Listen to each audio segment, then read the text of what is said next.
Hello everyone, it's me again, Shirley. Today episode, I'm gonna tell you guys that we sold this antique 18 karat gold or 750 for the price of 1,380 for send offer. So I send the offer, guys. This customer accept the offer and the customer do pay, and this item is actually sold, guys. We made a lot of profit for this one. And then, as I wanna tell you guys, it's the last time we're gonna say, because this thing gonna be shipped tomorrow. I already made the shipping label. It's have to be priority mail, and of course it's gonna be authenticity guaranteed, so it's gonna be authenticated before it's been delivered to the address. Anyway, guys, a lot of profit on this 750 or 18 karat gold. And for EBPs, of course, we've already paid EBP. They pretty much take up like almost like,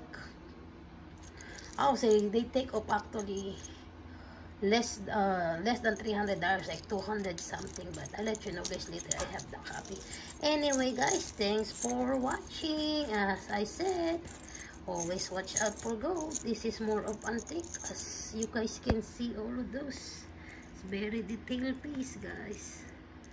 The good thing about it, all of them are actually hallmark. Anyway, so goodbye to this 18 karat gold. I'm gonna miss you. I'm just kidding. Alright, guys, thanks for watching. Bye for now.